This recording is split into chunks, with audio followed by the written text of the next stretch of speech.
नमस्कार। आज सकाळर 15टी सबुठारु बड़ खबर को स्वागत। ओडिशा देश विदेश पाणीपाग और क्रीडार समस्त गुरुत्वपूर्ण अपडेट पाई वीडियोटी को शेष पर्यंत देखंतु। चलंतु आरंभ करिबा आजिर मॉर्निंग हेडलाइंस। प्रथम बड़ खबर, केंद्र शिक्षा मंत्री पदरु इस्तीफा दैछन्ति धर्मेंद्र प्रधान। नीट प्रश्नपत्र लीक विवाद एवं दिल्ली रे चलिथिबा छात्र आंदोलन मध्यरे से पद छाड़िथिबा सूचना मिलिछि। सोशल मीडिया एक्स रे पोस्ट करी से निज इस्तीफा विषय जणाइछन्ति। नीट पेपर लीक परे विरोधी दल माने तांको इस्तीफा दाबी करुथिले एवं जुलाई 20 रु दिल्ली रे आंदोलन तीव्र होइतिला। जंतर मंतर रु पार्लियामेंट पर्यंत प्रतिवाद पहुंचीथिबा बेले कांग्रेस मध्य प्रधानमंत्री को बासभवन सम्मुख रे आंदोलन करितिला। परवर्ती खबर, पाठ्यपुस्तक रे बारंबार भूल को नहीं राज्य सरकार को बड़ निष्पत्ति। एणिकी अक्टोबर सुधा वेबसाइट रे त्रुटि शून्य पाठ्यपुस्तक उपलब्ध कराजिवो। एथिपई पाठ्यपुस्तक संशोधन दायित्व घरोई फार्म को दिया जाइछि। बहिर संशोधन, डीटीपी, लेआउट, डिजाइन और बाइंडिंग पई टेंडर आह्वान करा जाइछि। आवेदन शेष तारीख 17 तारीख थिला बेले 22 तारीख रे टेंडर खोला जिवो। टेंडर पाइबा परे एक मास मध्य समस्त कार्य शेष करने को संपृक्त संस्था को निर्देश दिया जाइछि। परवर्ती हेडलाइन, केंद्रीय शिक्षा मंत्री धर्मेंद्र प्रधान को इस्तीफा परे राहुल गांधी प्रतिक्रिया।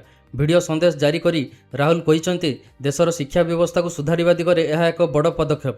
से छात्र छात्री आंदोलन को प्रशंसा करने सह सेमानंकु अभिनंदन जणाइछन्ति। यह सह दुईटी दाबी रखी कहिसंति प्रधानमंत्री सार्वजनीन भावे क्षमा मागंतु एवं छात्रंक उपरे होइथिबा हिंसा पई दायींक विरोध रे कठोर कार्यानुष्ठान हेउ। कांग्रेस कहिछि सेमानकर एक प्रमुख दाबी पूरण होइछि, तेबे अन्य दाबी गुडिक एबे भी बाकी रहिछि। राहुल गांधी निज संदेश रे आहुरी कहिसंति कृषक, श्रमिक, गरीब एवं एही सरकार द्वारा दमनर शिकार होइथिबा प्रत्येक नागरिकंकु सांविधानिक उपाय निज सम्मान पई दृढ़ भावे छिड़ा हेबाकु पड़िबो। यह ही प्रकृत साहस। एही सरकार को हटाइबार समय आसीगला, डरनी। परवर्ती खबर, सक्रिय लघुचाप प्रभाव रे सारा ओडिशा रे वर्षार प्रकोप बढ़िछि। विशेषकर उत्तर और उपकूल जिले में प्रबल रु अति प्रबल वर्षा नहीं पाणीपाग विभाग 24 घंटा 6 जिला को रेड और 8 जिला को ऑरेंज अलर्ट जारी करिछि। केतेक अंचल में 200 मिलीमीटर पर्यंत वर्षा हेबार आकलन करा जाइछि। लगाण वर्षा रे सुंदरगढ़, बालेश्वर, भद्रक समेत विभिन्न अंचल में जलबंदी परिस्थिति सृष्टि होइछि।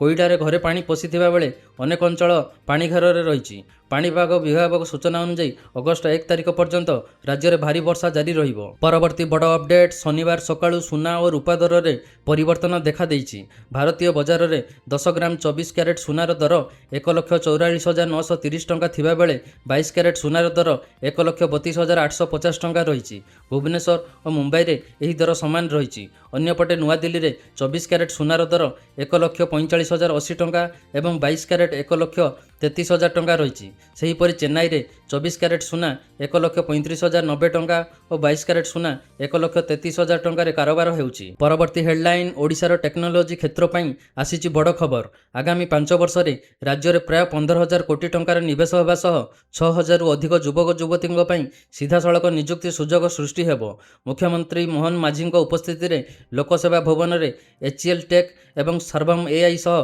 दुईटी गुरुत्वपूर्ण बुझामणा पत्र बा एमओयू स्वाक्षरित होइछि। एही चुक्ति माध्यम राज्य में एआई और टेक्नोलोजी भित्तिक शिल्पर विकास त्वरान्वित होगा सह उच्च शिक्षित और कुशली युवपीढ़ी व्यापक रोजगार सुजोग सृष्टि हेबो बोली मुख्यमंत्री कहिसंति। परवर्ती बड़ अपडेट, पेपर लीक और परीक्षा जालियाती को रोकिया पई केंद्र सरकार बड़ पदक्षेप नेइछन्ति। केंद्र कैबिनेट सार्वजनीन परीक्षा अन्य निवारण संशोधन बिल 2026 को अनुमोदन करिछि। एही बिल रे पेपर लीक मामलार शीघ्र तदंत, स्वतंत्र फास्ट ट्रैक कोर्ट एवं कठोर दंड विधान व्यवस्था रही। प्रस्ताव अनुसार सर्वनिम्न कारादंड 3 वर्ष रु 5 वर्ष को एवं सर्वाधिक 5 वर्ष रु 10 वर्ष को बढ़ा जाइछि। सेहीपरि सर्वाधिक जरिमाना 10 लाख रु बढ़ी 50 लाख टंका करा जाइछि। बिलटी सोमवार लोकसभा रे आगत होबार संभावना रही। परवर्ती खबर, केन्द्रापड़ा जिला महाकालपड़ा ब्लॉक रो तिखिरी पंचायत सरपंच चामेली ओझा विरोध में अनास्था प्रस्ताव आसीछि। 21 जन वार्ड सभ्य और सभ्या यही प्रस्ताव दाखल करथिले बेले यह आधार में उपजिलापाल कार्यालय पक्षर अनास्था भोट पर प्रक्रिया आरंभ होइछि। सभ्य मानक स्वाक्षर सत्यता जांच पई आसंता 27 तारीख अपराह्न 3:30 केन्द्रापड़ा उपजिलापाल कार्यालय में उपस्थित रहिबाको निर्देश दिया जाइछि। एपटे सरपंच चामेली ओझा अभियोग करिसंति जे तांको जानिशुणी हैरान करा जाउछि एवं सठिक भावे काम करिबाको दिया जाउ नाही। परवर्ती बड़ अपडेट, केंद्र राजनीति रे बड़ परिवर्तन। धर्मेंद्र प्रधान इस्तीफा पर शिक्षा मंत्रणालय ଅତିରିକ୍ତ ଦାୟିତ୍ୱ ବର୍ତ୍ତମାନ ପ୍ରହ୍ଲାଦ ଯୋଶୀଙ୍କୁ ଦିଆଯାଇଛି। ପ୍ରଧାନମନ୍ତ୍ରୀଙ୍କ ପରାମର୍ଶ କ୍ରମେ ରାଷ୍ଟ୍ରପତି ଏହି ନିଷ୍ପତ୍ତିକୁ ଅନୁମୋଦନ କରିଥିବା ବେଳେ ରାଷ୍ଟ୍ରପତି ସଚିବାଳୟ ପକ୍ଷରୁ ଏନେଇ ବିଜ୍ଞପ୍ତି ଜାରି କରାଯାଇଛି। ପ୍ରହ୍ଲାଦ ଯୋଶୀ ନିଜର ବର୍ତ୍ତମାନର ମନ୍ତ୍ରଣାଳୟ ସହ ଶିକ୍ଷା ମନ୍ତ୍ରଣାଳୟର କାର୍ଯ୍ୟ ମଧ୍ୟ ସମ୍ଭାଳିବେ। ସେହିପରି ଧର୍ମେନ୍ଦ୍ର ପ୍ରଧାନଙ୍କ ଇସ୍ତଫାକୁ ତତ୍କାଳ ଭାବରେ ଗ୍ରହଣ କରାଯାଇଛି। ପରବର୍ତ୍ତୀ ହେଡଲାଇନ୍, ନିଟ୍ ପେପର ଲିକ୍ ଘଟଣାରେ ଛାତ୍ର ଆନ୍ଦୋଳନ ମଧ୍ୟରେ ସରକାର ନ୍ୟାସନାଲ ଟେଷ୍ଟିଂ ଏଜେନ୍ସି NTA ଉପରେ ଏକ ବଡ଼ କାର୍ଯ୍ୟାନୁଷ୍ଠାନ ନେଇଛନ୍ତି। ସଂସ୍ଥା ସହିତ ଜଡ଼ିତ ପ୍ରାୟ 47 ଜଣ ଅଧିକାରୀ ଏବଂ କର୍ମଚାରୀଙ୍କୁ ବହିଷ୍କାର କରିଛନ୍ତି ମୋଦି ସରକାର। ସେମାନଙ୍କ ମଧ୍ୟରୁ କିଛି ଜଣଙ୍କ ବିରୁଦ୍ଧରେ କାର୍ଯ୍ୟାନୁଷ୍ଠାନ ନିଆଯିବ ବୋଲି ସରକାର କହିଛନ୍ତି। ପରବର୍ତ୍ତୀ ଖବର, ଓଡ଼ିଶାରେ ରେଳ ବିକାଶ ପାଇଁ ଏନ୍ଡିଏ ସରକାର ସମୟରେ ରେକର୍ଡ ପରିମାଣର ବଜେଟ୍ ବରାଦ ହୋଇଥିବା ସୂଚନା ଦେଇଛନ୍ତି କେନ୍ଦ୍ର ରେଳମନ୍ତ୍ରୀ ଅଶ୍ୱିନୀ ବୈଷ୍ଣବ। ସେ କହିଛନ୍ତି 2009ରୁ 2014 ମଧ୍ୟରେ ଓଡ଼ିଶା ପାଇଁ ବାର୍ଷିକ ହାରାହାରି 838 କୋଟି ଟଙ୍କା ରେଳ ବଜେଟ୍ ମଞ୍ଜୁର ହୋଇଥିଲା, କିନ୍ତୁ 2026-27 ଆର୍ଥିକ ବର୍ଷ ପାଇଁ ରାଜ୍ୟକୁ 10,928 କୋଟି ଟଙ୍କା ବରାଦ କରାଯାଇଛି, ଯାହା ପୂର୍ବ ତୁଳନାରେ 13 ଗୁଣରୁ ଅଧିକ। ସାଂସଦ ଦିଲ୍ଲୀପ ରାୟଙ୍କ ପ୍ରଶ୍ନର ଉତ୍ତରରେ ଲୋକସଭାରେ ଏହି ତଥ୍ୟ ଉପସ୍ଥାପନ କରିଛନ୍ତି କେନ୍ଦ୍ରମନ୍ତ୍ରୀ ଅଶ୍ୱିନୀ ବୈଷ୍ଣବ। ପରବର୍ତ୍ତୀ ହେଡଲାଇନ୍, ଏଲନ୍ ମସ୍କଙ୍କ କମ୍ପାନୀ ସ୍ପେସ୍ଏକ୍ସ ପାଇଁ ବଡ଼ ସଫଳତା। ଟେକ୍ସାସର ଷ୍ଟାର ବେସ୍ରୁ ଉତ୍କ୍ଷେପଣ ହୋଇଥିବା ଷ୍ଟାରସିପ୍ ଫ୍ଲାଇଟ୍ 13 ସଫଳତା ସହ ଭାରତ ମହାସାଗରରେ ଅବତରଣ କରିଛି। ପୂର୍ବରୁ ଇଞ୍ଜିନ୍ ସମସ୍ୟା ଯୋଗୁଁ ଏହାର ଉତ୍କ୍ଷେପଣ ବାତିଲ ହୋଇଥିଲା। ଏହି ମିଶନରେ ପେଲୋଡ୍ ନିୟୋଜନ ଏବଂ ଇଞ୍ଜିନ୍ ପୁନଃ ପ୍ରଜ୍ୱଳନ ପରୀକ୍ଷା ସଫଳ ହୋଇଥିଲା ବେଳେ ଷ୍ଟାରସିପ୍କୁ ସମ୍ପୂର୍ଣ୍ଣ ପୁନଃ ବ୍ୟବହାରଯୋଗ୍ୟ ରକେଟ୍ ଭାବେ ବିକଶିତ କରିବା ଦିଗରେ ଏହାକୁ ବଡ଼ ସଫଳତା ବୋଲି କୁହାଯାଉଛି। ଭବିଷ୍ୟତରେ ଷ୍ଟାରଲିଙ୍କ ଉପଗ୍ରହ ଉତ୍କ୍ଷେପଣ, ନାସାର ଆର୍ଟେମିସ୍ ମିଶନ ଏବଂ ମଙ୍ଗଳ ଗ୍ରହକୁ ମାନବ ଯାତ୍ରାରେ ଏହି ରକେଟ୍ ଗୁରୁତ୍ୱପୂର୍ଣ୍ଣ ଭୂମିକା ନେବ। ପରବର୍ତ୍ତୀ ଖବର, ପଶ୍ଚିମ ଏସିଆରେ ପୁଣି ତୀବ୍ର ହୋଇଛି ସଂଘର୍ଷ। ସାଉଦି ନେତୃତ୍ୱାଧୀନ ମିଳିତ ଗୋଷ୍ଠୀ ୟେମେନ୍ର ହୋଦେଦାହାରେ ଇରାନ ସମର୍ଥିତ ହୁତି ସାମରିକ ଘାଟି ଉପରେ ବିମାନ ଆକ୍ରମଣ କରିଛି। ଲୋହିତ ସାଗରରେ ସାଉଦି ଜାହାଜ ଉପରେ ହୁତି ଆକ୍ରମଣର ପ୍ରତିଶୋଧ ସ୍ୱରୂପ ଏହି କାର୍ଯ୍ୟାନୁଷ୍ଠାନ ହୋଇଥିବା କୁହାଯାଇଛି। ସାଉଦି ମିଳିତ ଗୋଷ୍ଠୀର ମୁଖପାତ୍ର ତୁର୍କୀ ଅଲ୍ ମାଲିକି କହିଛନ୍ତି ହୋଦେଦାହାରେ ହୁତିଙ୍କ ସାମରିକ ଠିକଣାକୁ ଟାର୍ଗେଟ୍ କରାଯାଇଛି।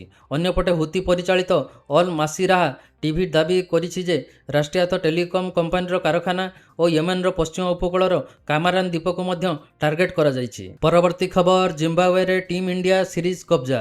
ଦ୍ୱିତୀୟ T20 ମୁକାବିଲାକୁ 90 ରନରେ ଜିତି ନେଇଛି ଭାରତୀୟ ଦଳ। ଏହି ବିଜୟ ସହିତ 3ଟି ମ୍ୟାଚ୍ ବିଶିଷ୍ଟ T20 ଶୃଙ୍ଖଳାରେ 2-0ରେ ଆଗୁଆ ରହିଛି।